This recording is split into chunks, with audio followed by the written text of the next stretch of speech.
Started. Just want to welcome everybody here. My name is Loretta Turner, and I am the president of the Souris and Glenwood Chamber of Commerce, and I will be your MC for the evening. I want to thank John and WCG TV for coming and videoing tonight so we can reach a broader audience. Washrooms are here or down the hall if you need them. Just ask that everyone silences their phones.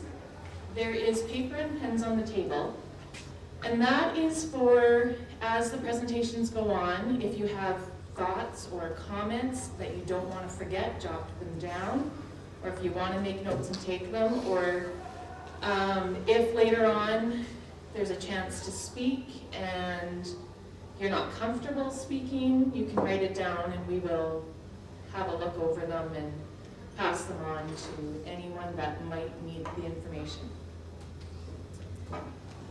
So the first thing on the agenda is an introduction of what brought us here. So in 2019, one of our chamber members asked that we put a splash park on our agenda and that the chamber seriously look into doing something with the splash park. In 2022, we did a survey of our chamber membership, and the number one idea that came out in that survey was a splash park. Of note, the Souris Glenwood Community Development Corporation's Vision 2031 exercise that took place in 2021, Splash Park was also identified on that. And there's definitely a groundswell of support in the community for a splash park. And actually one of the former mayors from back in the 80s approached me and said it's been talked about even back when he was on council. So why is the chamber hosting tonight? Well, because of the above reasons, and we see our role as starting a conversation. We've gathered you here. We've also discussed the ability to put seed money towards a project if one goes forward. At this time, we are not going to lead the project, but we can definitely liaise with the committee and stay informed. We are also made up of a bunch of business owners, and there is a wealth of knowledge and experience that comes with business owners. So the next thing we need to do is identify what the meeting goal is. And our meeting goal is to form a committee to look into a splash park for Souris. But before we get to people raising their hands, we want to give you more information about splash parks. So we've invited Carol Williams, who is the manager of Parks and Recreation for the municipality of Souris Glenwood, and she's going to give us more information on what splash parks are.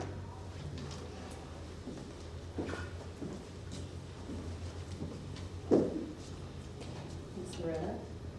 So what I did, like splash parks, there's any number of configurations and everything. So when we look at these, this isn't saying this is what it is and what it is be all and end all, but I thought what might be helpful for people just to understand is kind of some of the costs and what sizes and some of the operational costs as well. It's just purely information. It's not anything but information at this point.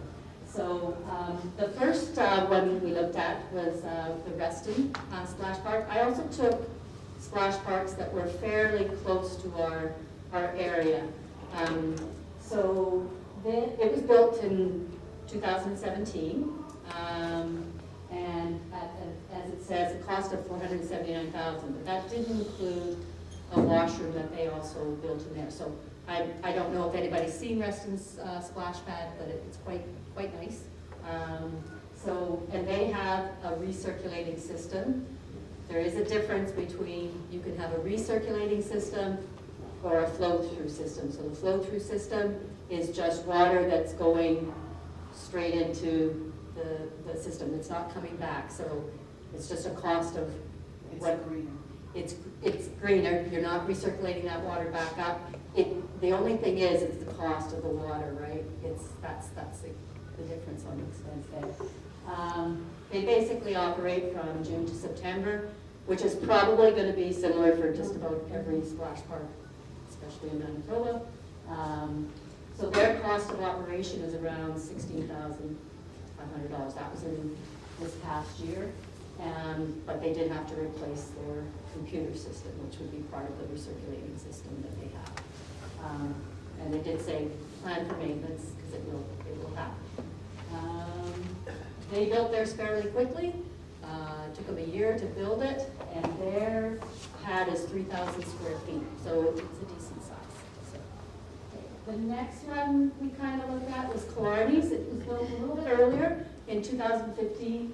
Again, you're looking at around the $450,000 mark for theirs.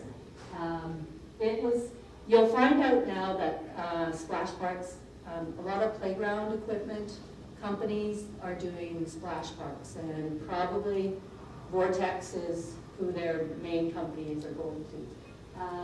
So again, built by PlayQuest. You'll see that on a few places. Local sand and gravel company was probably doing a lot of the landscaping work.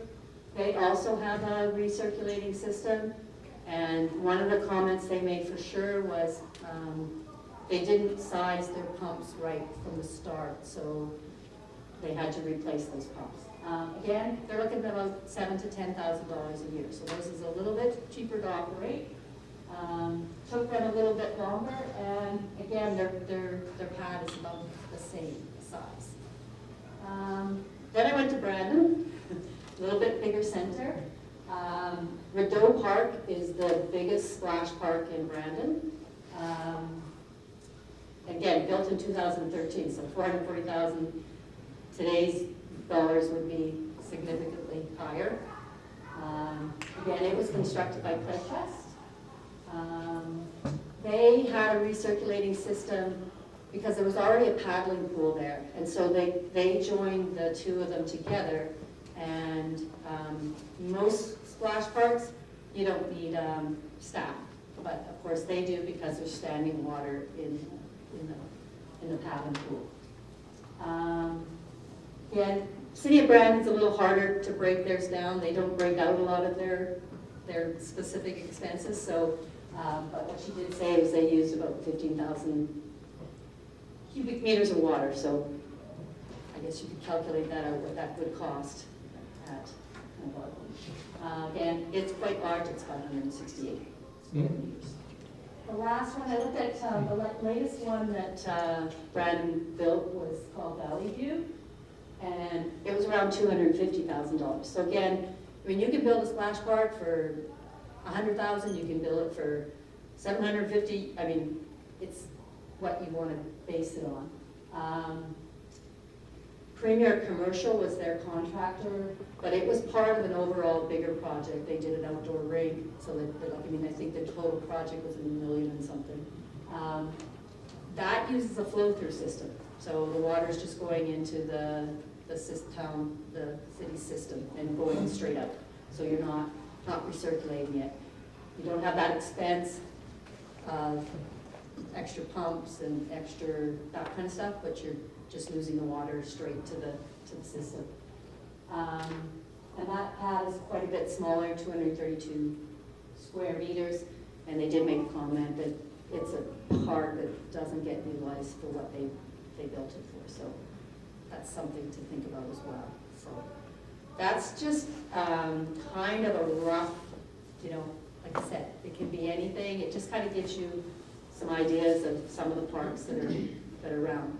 Burton just finished theirs, but they don't have operational costs because they got finished halfway through the year.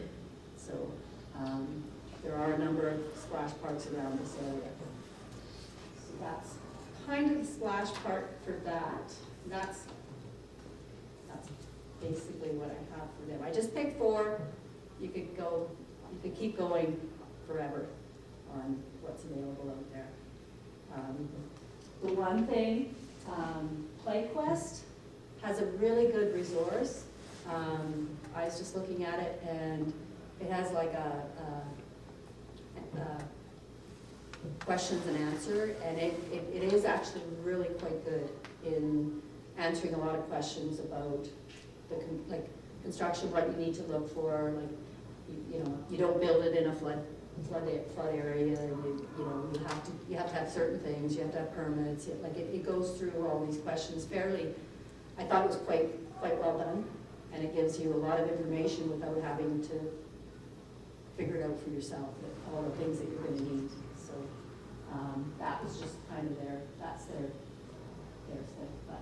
like I Does said, each splash park have to have washrooms? You don't have to have washrooms, right?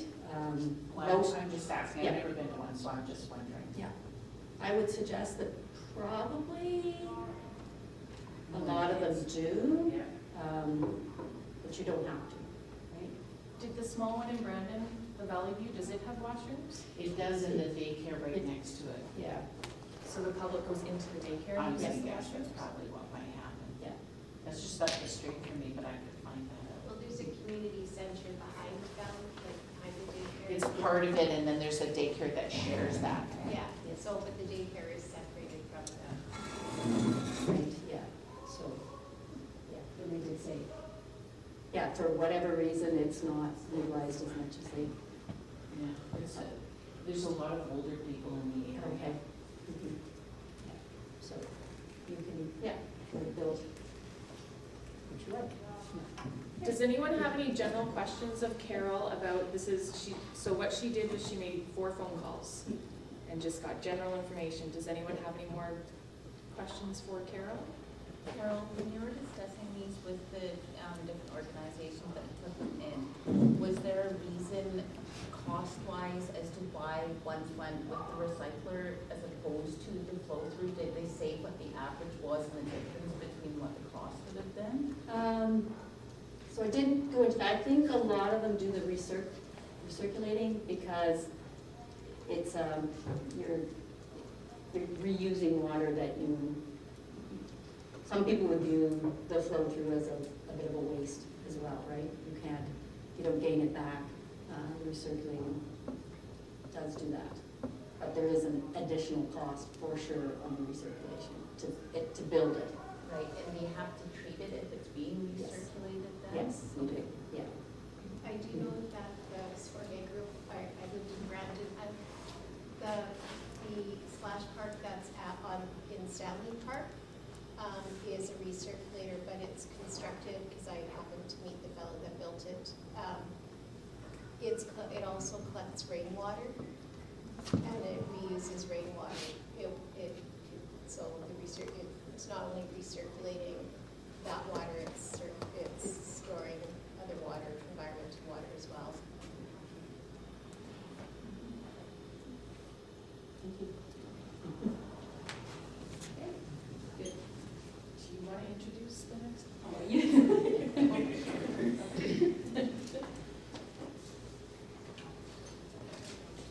Okay, so then the next step we thought was important to share was what the planning process is for a committee, so that if any volunteers come forward, you know exactly what you're getting into.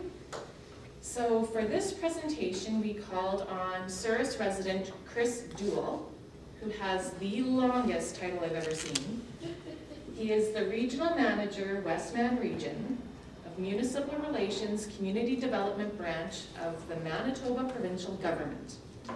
Unfortunately, Chris could not be here tonight, but he sent his presentation to Carol, and Carol is going to give his presentation. Of course, because he's not here and it's not Carol's forte, we won't be having questions on this, but if anyone has any questions for Chris, please jot them down, and then we can always connect you, put your name beside it too, so we know who he needs to answer that question to.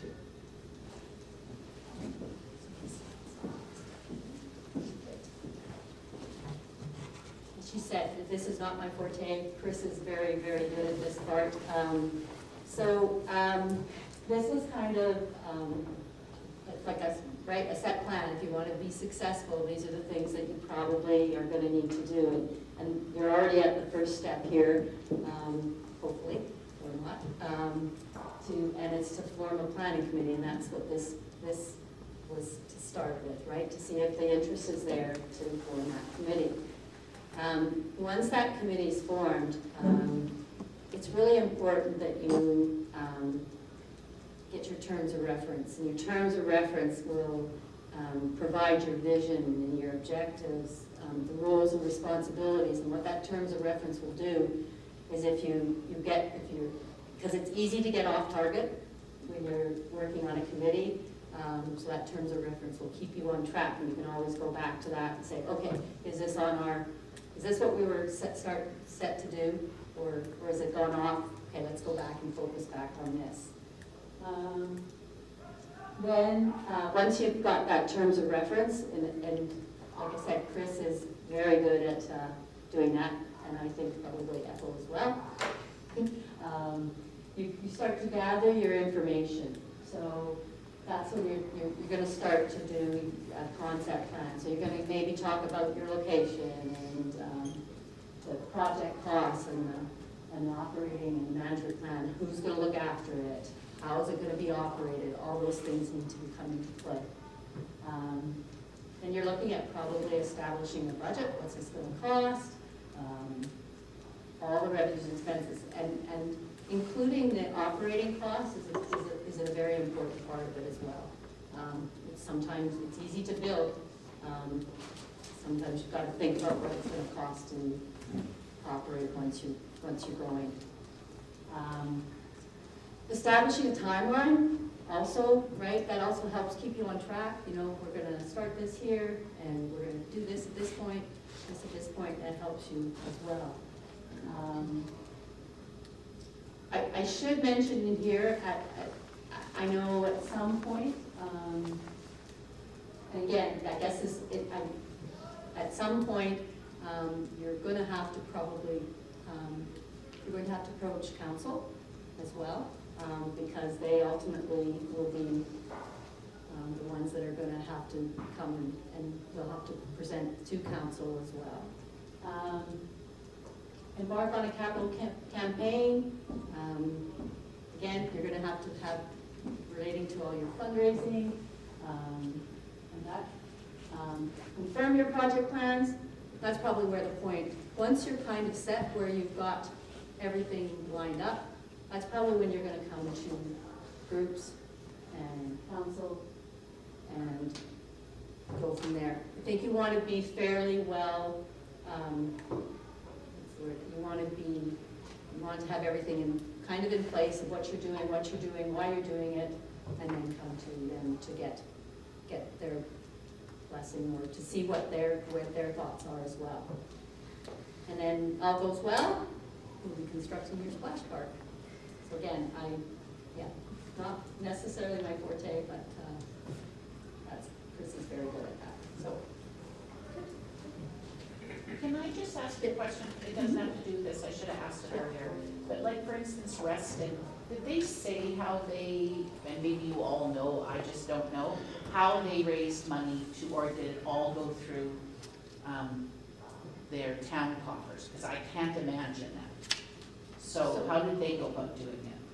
So they probably would have done some fundraising. Reston's probably in a little bit of a more unique opportunity than maybe other municipalities, as they do have access to funding that maybe other municipalities wouldn't. Okay.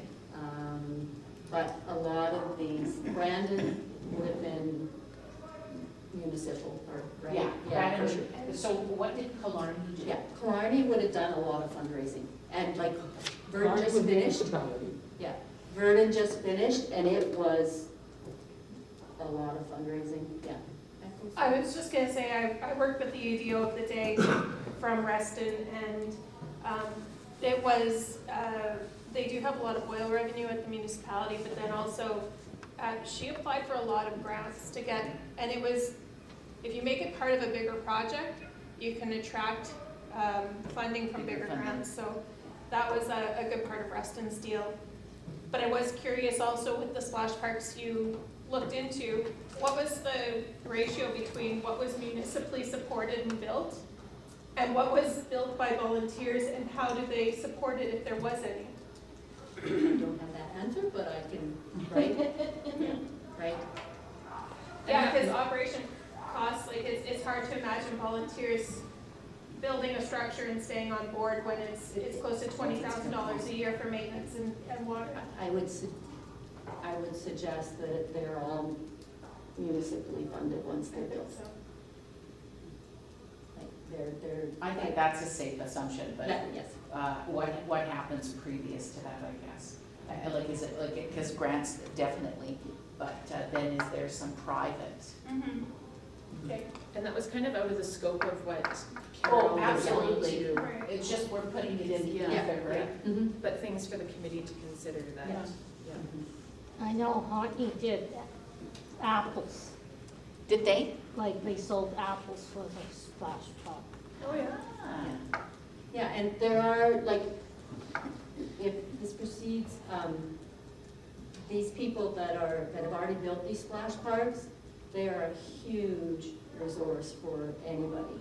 They're more than willing to share their information and, you know, the good, the bad, and the things they would change if they could. They're a huge resource, just to keep in mind.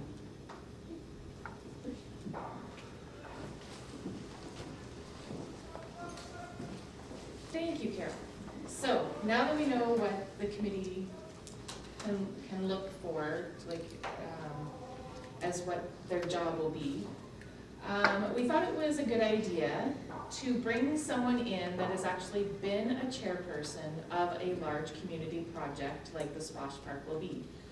And it is no secret that Souris is full of community champions that have built so many things in town. And we're very fortunate to have David Kirkup with us tonight, who was the chairperson of Let's Make a Splash Committee that built the new pool in around 2009. And the joke is because we were discussing whether that was the actual year or not, but pretty certain that's the year. So David.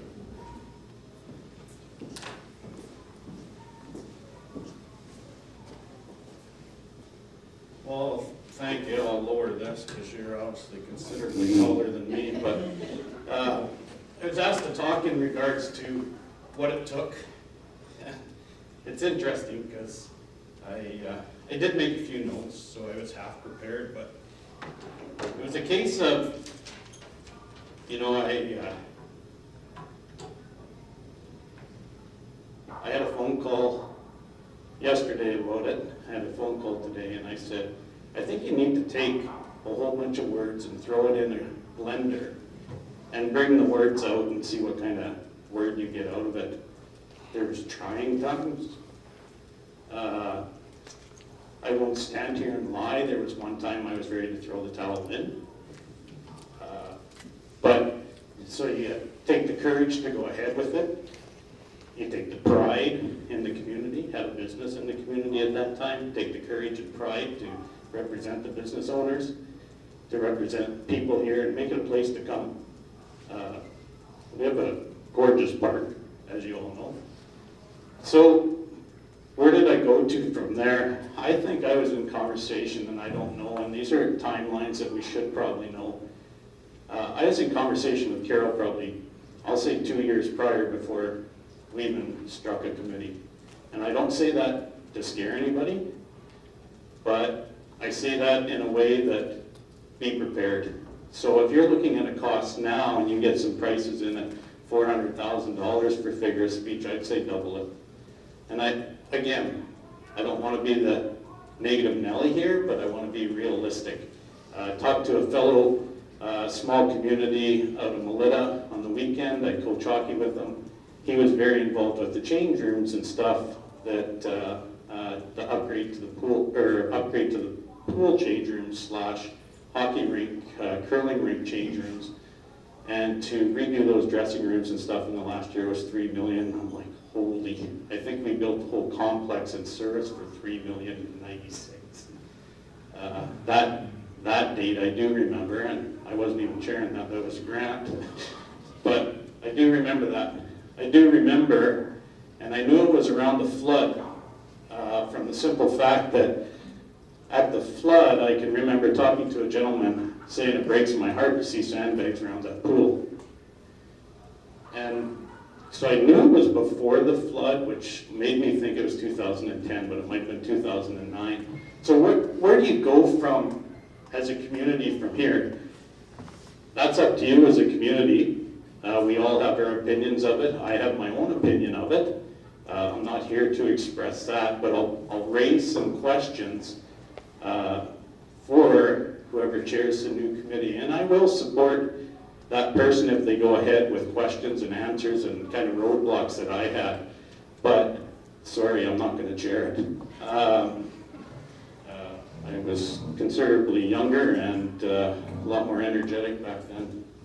So, where did I go to? Well, before I even struck a committee, Carol and I did some pricing on, do we need a pool? Was fairly adamant that we do need a pool. It was at that time, and I remember these numbers I can't remember the year we built it, but I remember numbers half decent. It was $600,000 to put a hole in the ground. That was it. So we went to council at that time and said, you contribute between the RM, and that's when councils were separate as well. You contribute $600,000. We'll see what we can fundraise to make it a place to come. Okay, so that was the exact same pool. I don't know the dimensions, but basically a rectangle in the ground was $600,000 at that time.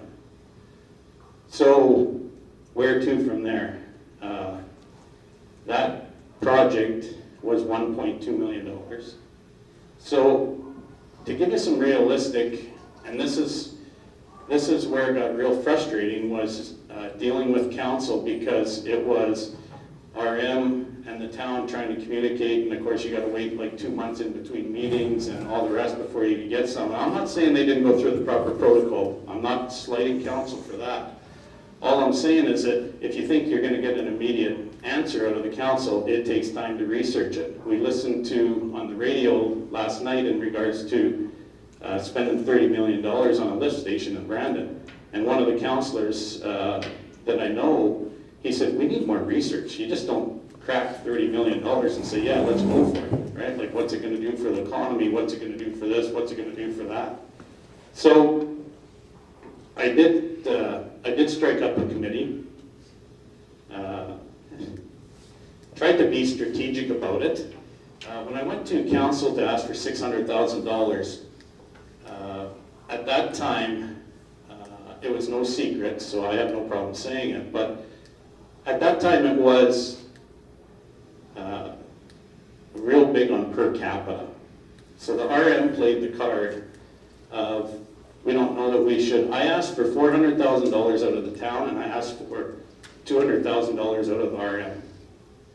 And it went back and forth, the chicken and the egg, and this was the part that was frustrating, but yet the council was doing their job for taxpayers, so I have to respect that.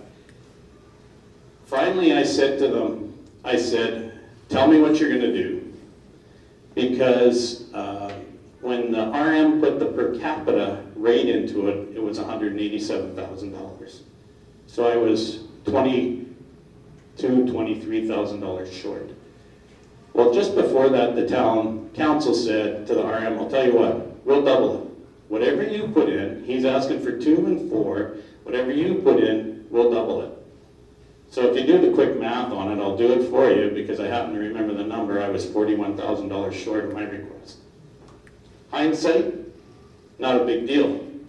Back then, as a committee chair, I was like, oh my goodness, are they supportive or not? They tell me they're supportive, and those are some of the emotions that you'll go through as a chair. So I said, no, I said to Carol, pretty stubborn. At times I got a bit of my grab-eba in me. So let's plunge, let's go. If we have to scale back, we have to scale back. So the first thing we did was strike a committee. And everybody had a role on the committee. I do public speaking for a living, and I don't know why I'm shaking so bad. But anyways, we had, when I read some of these names that was on the committee, you'll kind of see how I looked and tried to pull all age groups. I tried to pull different walks of life. And how I also tried to pull people that I knew had specialty in certain areas. So Corrine Hale was on the committee. I wanted to strike a couple school teachers, her and Bev Sobry. I wanted to find out, what do kids want? You know how kids operate more than I know how kids operate because you're a teacher. Andy Barkley, I wanted to hit the farming community. Crystal Page was a previous lifeguard. I wanted somebody from the safety side, obviously. I don't know how to look at safety around a pool. I don't do that. That's not me. Debbie Sherrod, I wanted her accounting skills to work with Charlotte in regards to looking after money and tracking money, tracking donations. It was big to me, obviously, that we used the town so we could use charitable receipts, because that's obviously big. Deborah Kane was relatively new at that time to the committee, but she was gung-ho, and she was one that just would put her work boots on and, yeah, I'll do that. Yeah, I'll do that, right? So, Carol, of course, who went above and beyond.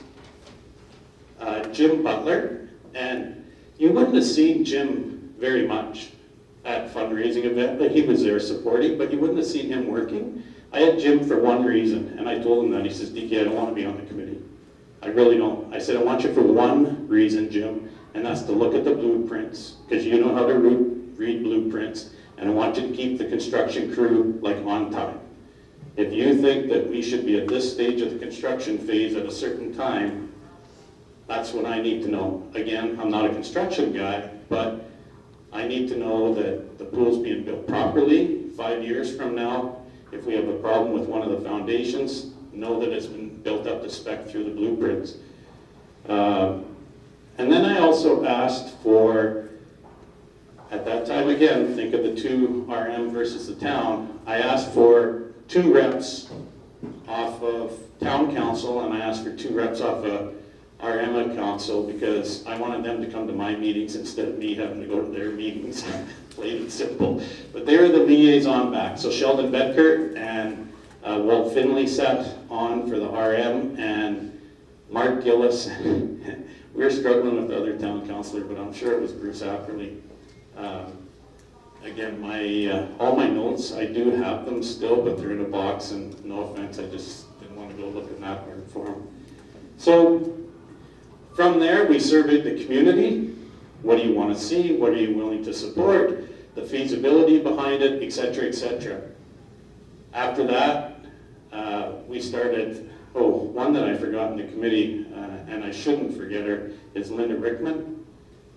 Linda, she was, and why I remembered her now is when Linda did all the little things, and these are the silent workers behind it. Didn't want any glamour, didn't want to speak, didn't want to talk to the press, but Linda was always working behind the scenes. And I'll give you a prime example is when we did the town-wide canvas, Linda made all the letters, mapped out the town, highlighted, okay, the Cubs are going to do this area, and this group's going to do this area, and this group's going to do this area. They just picked up a box from Linda, and here's an envelope that if they're home, leave this envelope with them. If they're not home, leave this envelope with them. And I'm like, wow, like just wow, right? Hours of work to make that night be successful. And I mean, I can tell you figures. I can tell you figures of that racer slide was $75,000. Anybody have any idea what color the other slide is? I'll tell you it's not purple, because I distinctively remember this, and it was Linda that picked it, and rest her soul. But she says, no, we need to go with boysenberry. So the picture of the slide, and this is some of the fun you have as a committee, but it goes around the table, and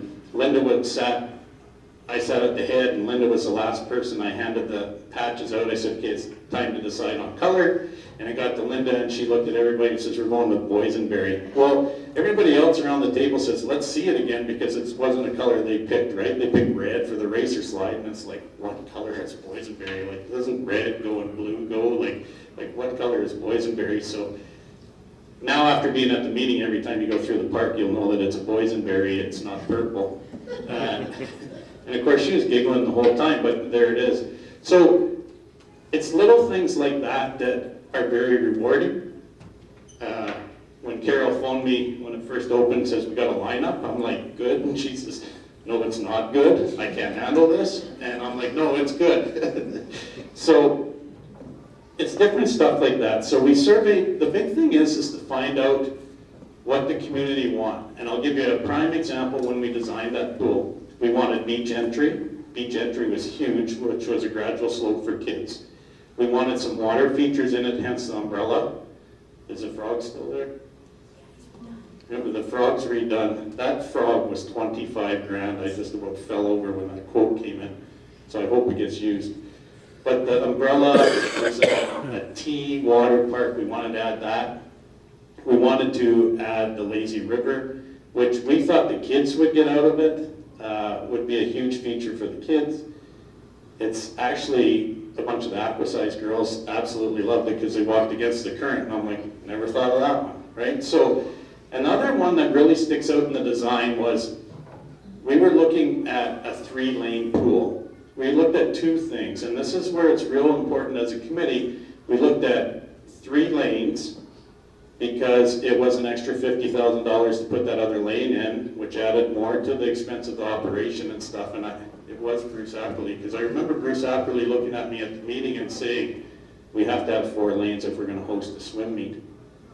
And I looked at him and I said, Bruce, like there isn't a swimming club in Souris. And that's when he looked back at me and said, yeah, there wasn't a rugby team how many years here ago, and now look at the rugby program. And I went, good point. So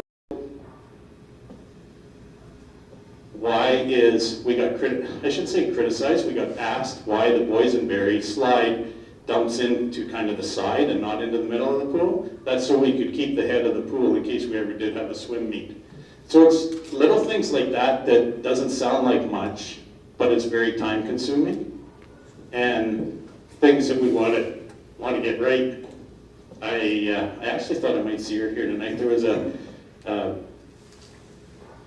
gal in the community for years and years and years. She's been here as long as I can remember, and she approached me and says, I see there's no diving board on that. You have to have a diving board. I said, well, then we have to go to 9 feet of water instead of 7 feet of water. It adds this cost and all the rest. She says, well, you're not getting my donation unless you put in a diving board. And so, at first I was taken back, and I'm going to, I didn't ask how much your donation was going to be. I thought that was pretty rude, but I'm like, take that as a note, as a chair, that there's things that people want to see. So, I'm not here to really debate about if the splash park's good. I was asked to comment on a few of my learning experiences from chairing the pool. So, I can tell you that back in 2009 that we did heavy research on 2 different things. Heavy research in regards to a splash park and heavy research on whether to put a hot tub in. And we decided to do neither, as you can tell. We decided to take the money from the hot tub and put in the 4th lane, because that was kind of the request of the community, or a lot of feedback we got. We decided not to put in a splash park because it was another thing that Carol was quite concerned, and so was Crystal about this, about the safety and more people to manage the pool. So, and back in 2009, and again, I'm not trying to be Debbie Downer because things have changed, council's changed, everything else, but we had reports from the people that constructed our pool is a company out of Winnipeg called Western Rec. And they were filling splash parks in 2009 in Alberta because they weren't being used. And we're like, okay, let's think about this. Now, I'm not saying a splash park wouldn't be used here. I'm telling you in probably before that, 2008, 2009, before we even put a shovel in the ground, we had done the research that they were costing a lot of money, and they weren't being used. In fact, there was a place in Alberta, and I can't remember, that built a 4-foot wall all around their splash park and filled it in so they could use it as a pool and then it got used. So those are the types, again, things have changed. However, those are the types of things as a committee, whoever chairs this, if it goes forward, is whoever chairs that needs to do that research. It's owing because you're gonna get those questions when you're asking for donations. So we raised over $650,000 in a year and a half, 2 years, year and a half, which was trying at times. If you are going to do it, and I shouldn't say this, but it's true, is do it in an election year. They seem to have more money because they want votes at that time, because right after we were done, the year after, 2 years after, there was an election, and there's another community just received a very large grant. I'm like, where was that when we were doing it, right? So, little dig to the politicians there, but it was fact. So, we had an auction actually here, was one of our big fundraisers. I see Jody out there. I know Brian and Jody donated such things as Ride on Lawnmower. I distinctively remember Brian riding it in, and I'm like, holy smokes, you're starting to get donations of that magnitude. Obviously, people are behind it. So there was that, and the other big fundraiser that we had was Pay What You Pull supper. And we broke it down. We had 150 people. We broke it down to 0 to 53 times over, and we drew your name, and you came up and you paid. Somebody paid $1 for supper, somebody paid $2 for supper, somebody paid $3, etc. to 50. And as much fun as they had that night, a lot of couples just got a check for $100. So it was, even though we had fun at the event, it was a great community, and that was a real rewarding experience. It was like, okay, how's this going to go over for the person that's got to pay $50 for their $15 supper compared to the person that's got to pay $1? And it actually turned into quite a little kibitzing back and forth between the tables and stuff that, well, I paid $1, and meanwhile everybody basically paid $50 each for supper. So those were our two major fundraisers besides donations. Hindsight, was there any mistakes made? Yeah. The biggest glaring mistake I can make, and another heads up for the committee, is, in my opinion, that we put the limits too high on donations as far as naming rights. We had 10 or 12 spots to sponsor, to have names up around the community, and we sold one. So that told me that we were too high in a lot of areas. I know to name the pool was $100,000. Obviously, as a committee, we thought that was obtainable. Hindsight, maybe we should have lowered it a little bit and had more, $25,000, $50,000 donations, limits for that type of stuff. Obviously, naming rights is a big one, so you have to put it fairly steep, but we had one naming at $25,000. So, would I do that again? I'd do it again. I'd give naming rights as a committee, or we would talk about it as a committee. Would I be in favor of it? Yes. Would I be at that level? Probably not. But you don't need your glasses for looking backwards. So I'm open to different questions if you have about the experience or what might go through there. Such things that I have noted down is, are you going to receive revenue from it? Right? You hear a lot of these splash parks that don't have revenue, and I've heard the concern already that it's going on taxpayer dollars. That's something for the committee to decide. That's not for me to stand up here and say. Are you going to have, here's a little one for you, here's a snag that we ran into, was getting power down to the pump house, because we're going to use bigger pumps, more pumps, and we wanted the pump away from the change rooms and stuff. It cost us $50,000 at that time to upgrade the electrical work. To get the power from the bottom of the hill over to that shed was $50,000. Now, we negotiated with them because a bunch of the money was trenching, and the town was very supportive, and they dug it with their backhoe, which saved us, I believe, $20,000. It was something astronomical like that, but that's where, because we had town on side, that they didn't have a problem spending a couple hours with the backhoe taking that over there, because they seen the benefit of it. We had Don Bowden was in charge of the waterworks at that time. Don came with Carol and I to a few different pools to do our feasibility study as to what kind of shed. If you go in that shed, as an example, the pumps are sunk, And he said that it's just so much easier on the power, it's just so much easier on the equipment if it's in a pit. And I said, well, if that's what it is, let's do it, because now's the time to do it. If it saves the pumps to run 15 years instead of 10, it's worth it in the long run. But those are things that I didn't know, and Don was very supportive of that.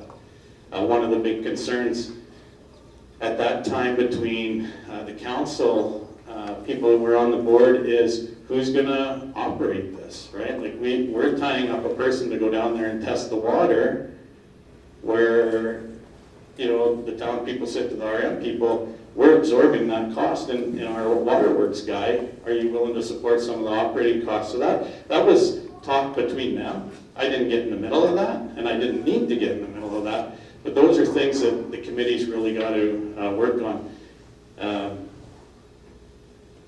And things that you don't think of. The most glaring example when I thought of what are things that this committee could expect that they don't expect is I went and spoke at Wawanesa. Wawanesa, actually, if you look at our pool, if you go to Wawanesa, you go to different areas, our pool's structure layout is used several times over. And the reason for it is because it's got, you know, the beach entry, it's got so many variables to it. So I went and listened to it, I'll call it a town debate, town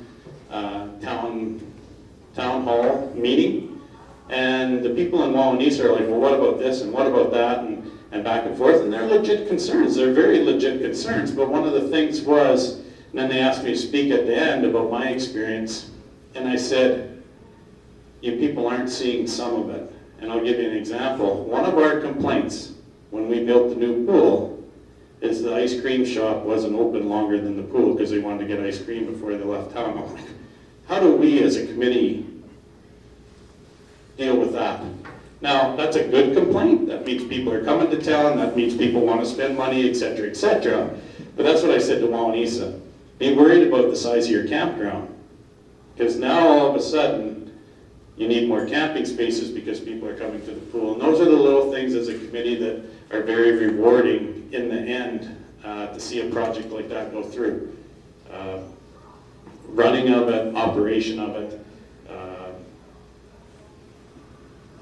you know, making it a destination item. I have lots of classmates from my era come back and camp for a week or 2 weeks to bring their kids back from, I know a couple from Alberta come back and their kids go to swimming lessons here, and it's a time for them to come back to home and use that pool. So those were all the equations that we took into it. The other missing part that, speaking of camping, was we also had the Parks Board on board.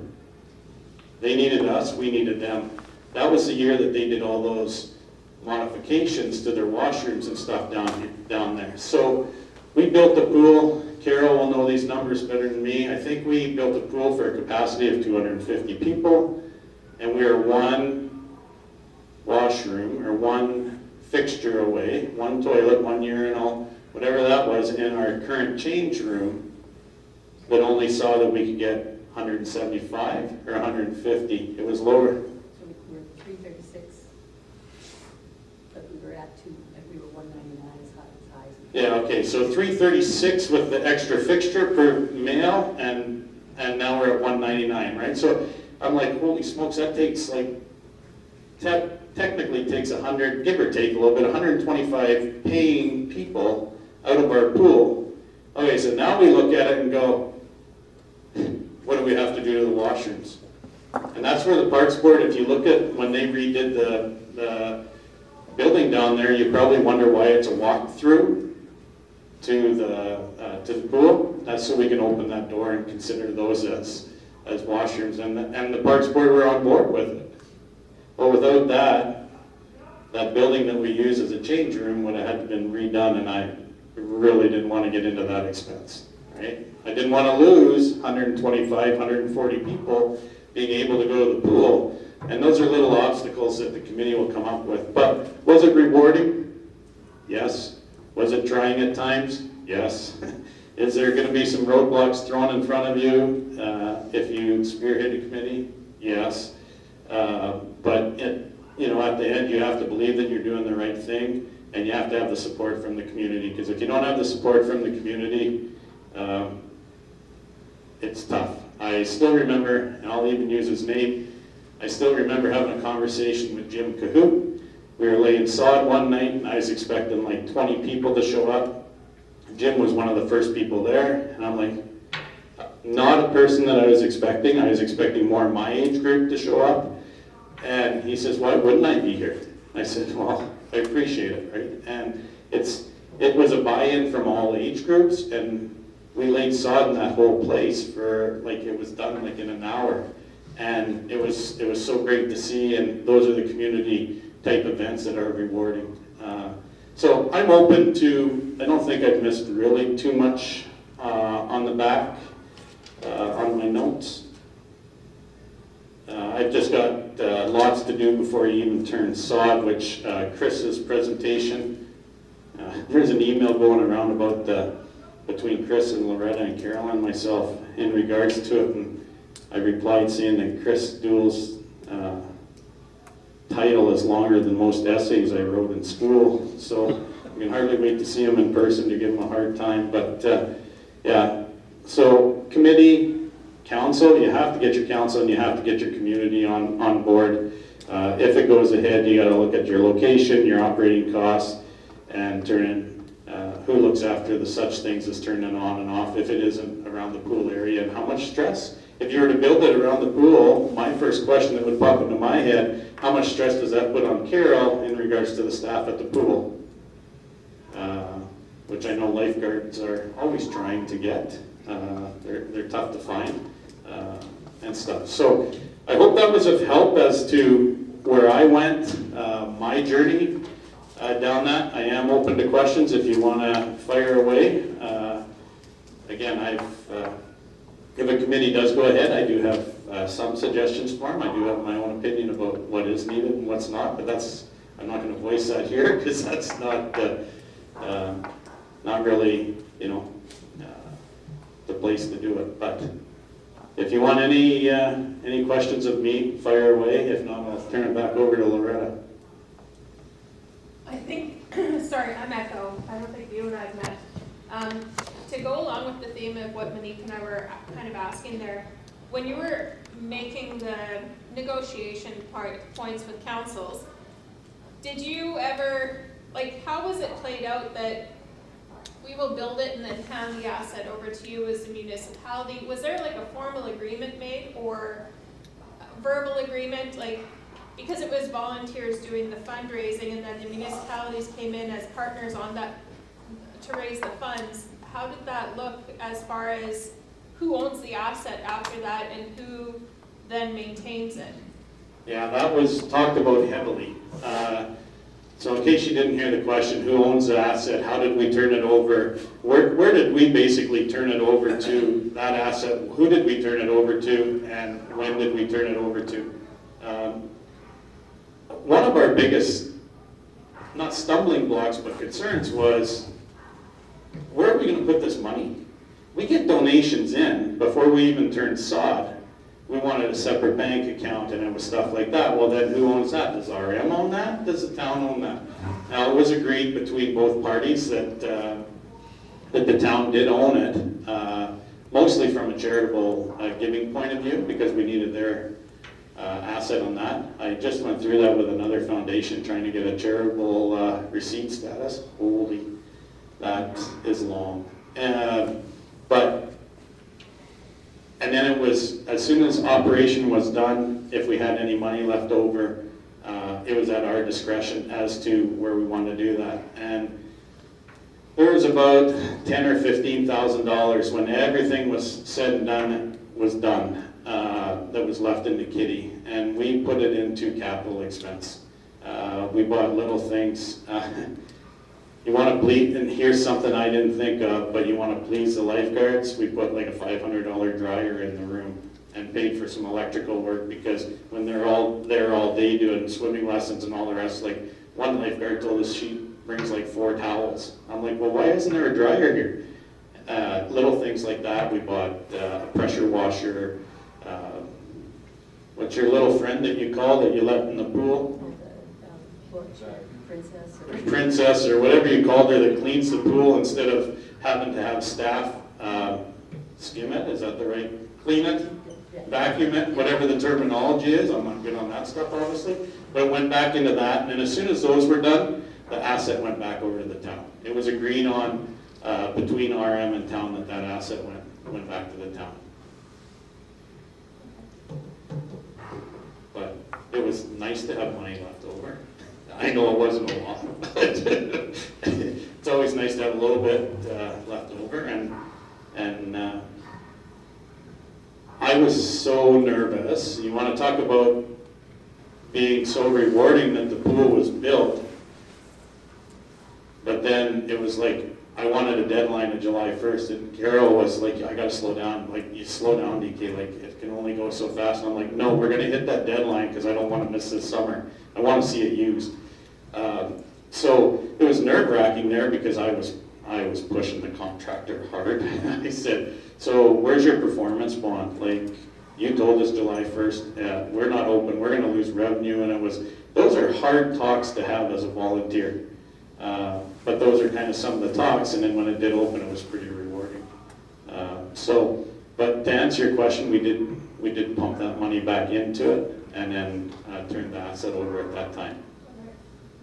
Accounting is a big one, and I'll pick on the auction.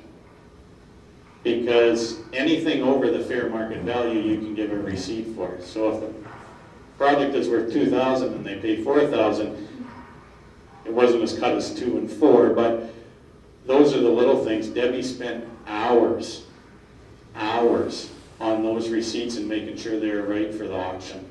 And those are the little things, whoever decides to go ahead with this, if they structure a committee, you need a person of that magnitude. That's not my cup of tea. I get how they work and design products to do charitable giving through some of the products that I promote in my role that I'm in, but I don't do the receipts and all that. So that's, again, structuring the committee is so important to have all those different walks of life, and an accountant is very important. My brother would love to hear me say that, but anyways, leave that to him. It's on tape now. Yeah, it's on tape. Yeah. We didn't have a lawyer. That was the only thing we didn't have, I guess, was a lawyer. Talked to Laura McDougall-Williams. She was just graduating up at that time and stuff, and she was very supportive and stuff of it, but we didn't snag her out of the committee. Maybe I should have done that.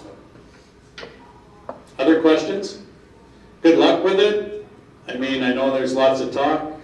Maybe somebody will step to the plate and go forward with it. And obviously I'm here if they want to talk at that time. Any other questions of me? I do have a question. So you had like 10 and 12-year-old boys at the time that you did it? No, yeah. Like let's say if there's a young family person with young kids, like how much of a struggle was that? Yeah, it was a struggle, and that was things as a community that people that you saw that was amazing. Like they did a lemonade stand, and they thought shouldn't be like this, but they thought they were doing us a whale of good, donating $50 at their lemonade stand. But I mean, they were 9 and 11 at the time, so that was big money to them. I mean, but it was that kind of community spirit that you did see behind that. The hours that I personally spent down there working with the contractor on the cement was in a hurry to get, I wanted to get the cement done because that was one of the holdups, not by the contractor. It was Carrie Chudley. Carrie was amazing to work with, but it was just time consuming and all the rest. So I did stuff like that, and the kids were down there. Still remember Cole trying to pound in a stake for the cement foundation. It was quite funny. I thought he was going to actually hurt himself. But those are rewarding times to see families come together like that. And I shouldn't downplay the $50. Don't get me that way, because every $50 adds up. But it was pretty neat from that side of things.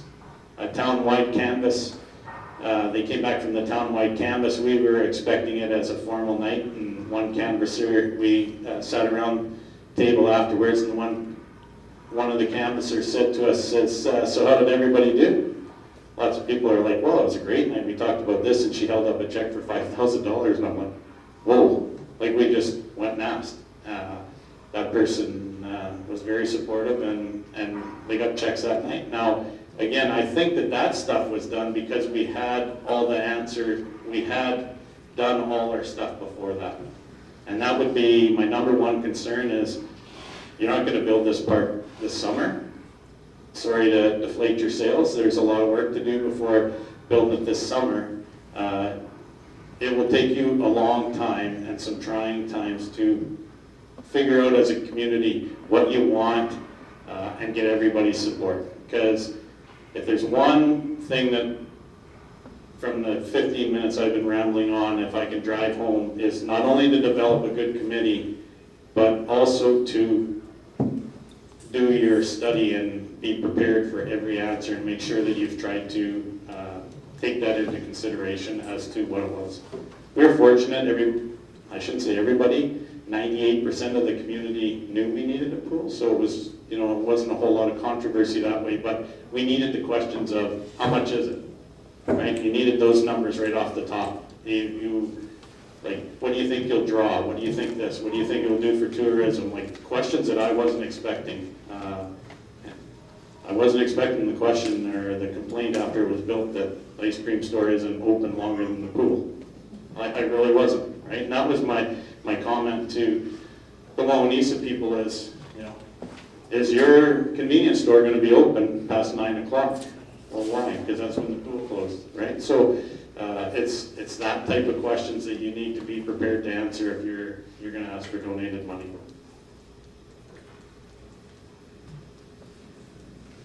Nothing? Perfect. Back to Loretta. Thank you, David. And again, if you have questions but you're just too shy to ask them, then feel free to write them down, or you can talk to David after. Okay, so now we've kind of scheduled time for just a general question and answer.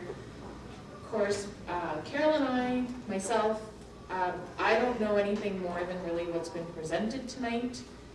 But if you have a question you want to ask it, we can see what we can do, or we can write it down and pass it forward. No? Oh, I missed number 6.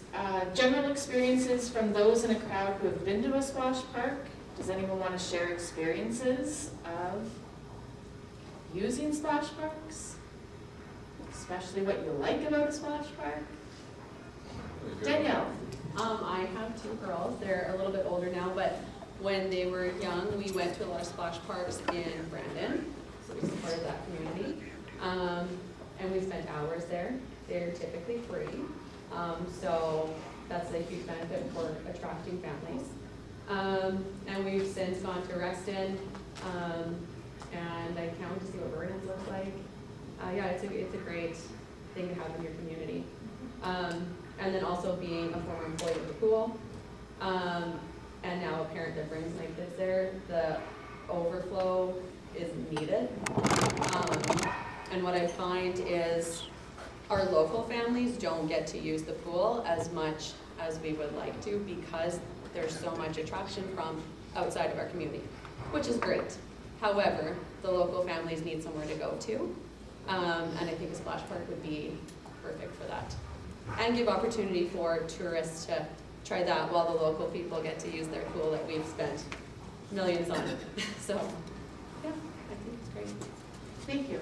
Anyone else have any comments? I know we use the one at Killarney, like we've got family down at Killarney, so we go down there, so the kids spend, like the one at Killarney is right in at the beach with the lake, and then also the play park there too, so the kids just run between the 3. And yeah, no, I mean, my kids are ages from 11 to 18 months, so all of them use every aspect of it, but I agree with Danielle, like it's, the pool's awesome and it's used frequently, but I think COVID changed a lot of the criteria there where, they couldn't have the numbers that they were used to, and I know a lot of my friends from Brandon, all their kids take swimming lessons in Souris. They don't do it in Brandon, like that's I mean, we're pulling from communities all over the place, so, you know, to have that extra space and the water available to the kids, and not just for the local kids, it's like the ones that are camping here and the ones that are here visiting too, like, yeah, there's the cost to it, but I can see it being used just as much as the pool, if not more, because I know some kids that have disabilities, they can't use the pool, right? It's not safe for them, but the splash park is that option, right? So, you know, you can get wheelchairs into a lot of them, you know, kids that can't swim on their own unsupervised can do the splash park, so, yeah, it's got lots of versatility to do it that way. And who's gonna pay for this part? Our taxes? Well, it depends, Our right? taxes for everybody coming from every other community, aren't our taxes high enough? But then there's revenue that goes in. Well, with how are you that gonna get too, revenue though. from the splash park if it's free? But the people that come here to stay in the same ones with the campground, they pay for the campsite, they also pay to go to the bakery, which is down Chipping, wherever, right? So they're paying taxes for that too. And then also the fact that, you know, like David was saying with the ice cream store and that sort of thing too. So you do draw other people in, but there's generated revenue from that too, right? You have How people do you that get stay at that? the hotel. How do you get that on your taxes? Dolores, That's not I don't taking it think- off my taxes. Dolores, with all due respect, I don't think it's fair to I'm just saying. pose that onto Barbara, No, who's I- voicing I- an opinion. I'm just saying, like, your taxes are gonna go up, and taxes here, sir, have went up plenty in the last 15 years. Plenty. That's fair, but at the end of the And I day, mean, we're gonna pay another tax on top of what Trudeau's already taxing us. Triple, triple, triple, now the town wants triple, triple, triple, triple, triple, triple, triple. Come on, let's get serious now. Taxes are high enough. Think about it. That's Thank all you I'm for your saying. comment. Now, Darren, did I cut you off before you? No, I just kind of thought of this just right now, like, it's completely off subject of a splash park.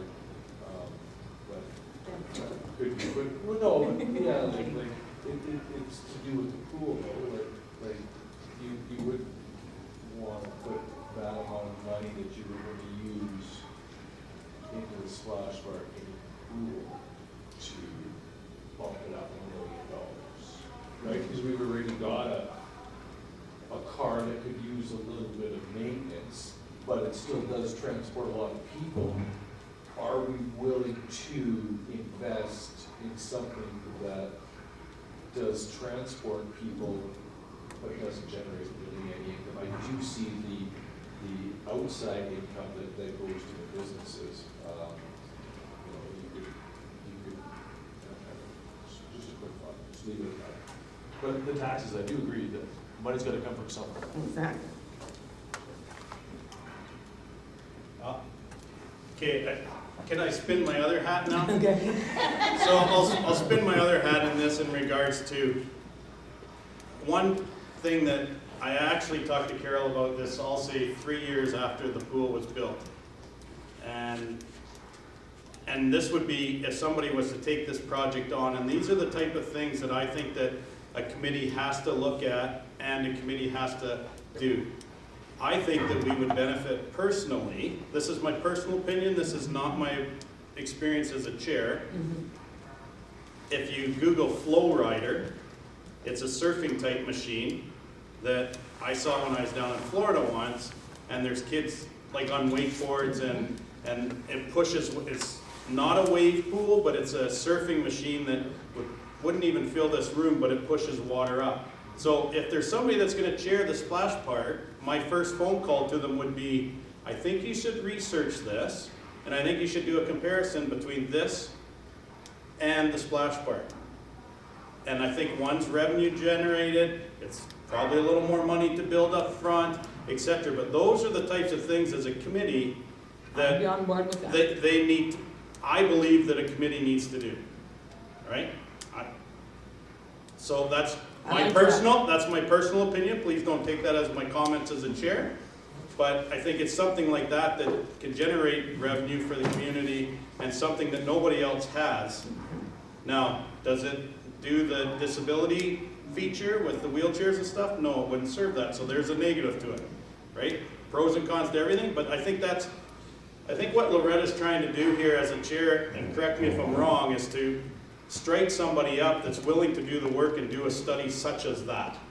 right? It's, again, I get that your comment about the taxes, and I think it's valid, but my comment would be, that's a job for the committee.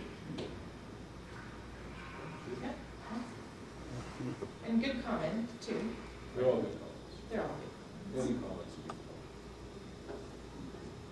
Anything else? Okay. So now we're gonna cycle back around to what the meeting goal was, which was to form a committee. And is there anybody that is tonight interested in raising their hand to say, yes, I want on the committee? I want to chair it, or, you know, those other jobs, fundraising, secretary, you know, all those kind of things. Just wanted to give opportunity that if anyone is feeling it now, Is it kind of a feasibility committee that could turn into something? Right? and maybe that's where it starts. Right, like it's gotta kind of be like, hopefully this works type committee and see where it goes. That's not a bad idea. Right? Like, because there's, we can't get to, the last 3 or 4 pieces are, you know, some of Right. the bigger pieces. They got there first. So if someone wanted to step up to, you know, start out with a feasibility committee and research that to see if it's even, like, because, like I said on my Access TV interview before and on my social media post, I haven't, the chamber has not done any research on it. What Carol did is the most research, to my knowledge, that has been done on splash parks for Souris. Could Darren speak up again? Sorry, I couldn't hear you Sorry, there yeah. on what you said. Oh, I was just speaking on, instead of having a committee to start a splash park, have a committee to see if it's feasible first. Have kind of like A group powwow, have a group powwow or whatever together and then go from there. Sorry, just couldn't hear you. Yeah, The no, first time, sure. that's all. Well, I did have a plan B because I did not anticipate anyone sticking up their hand. So I think people do need time to digest and have, unless you want to strike up a feasibility committee here. Oh, you're looking at me, I thought. I would help either way it goes, I would help on the committee. I can't chair it. As economic development officer though, I'm here to help with solving, if there's questions, if there's challenges, stuff like that. I'm really good at problem solving and at research, so that's where I could definitely support whatever. Okay. So what I was going to suggest is if we created a deadline, and I had picked March 31st, that people can digest, think about it, have conversations, see where it goes, and you can email sourischamber@gmail.com, and you can find that all over social media or whatever, but sourischamber@gmail.com. And I can compile any names and any people that want to step forward. And then 31st, so that gives us, you know, just over 2 months for people to think about it. And if no one steps forward by March 31st, then I think it would be fair to say that it's not the right time. Like maybe in 2 years someone will come forward, maybe in 6 months, maybe in 5 years, but I think if we don't get anyone stepping up within the next just over 2 months, then I would say it's fair to say it's not the right time. So then, if someone does step forward, then it'll be holding a meeting. That's where things will start. That would be the next step. Everyone good with that? Okay. So I want to thank Carol and DK for joining us. And again, WCG TV and everyone here that attended tonight and showed their interest or voiced their opinions. We really appreciate it. So thank you.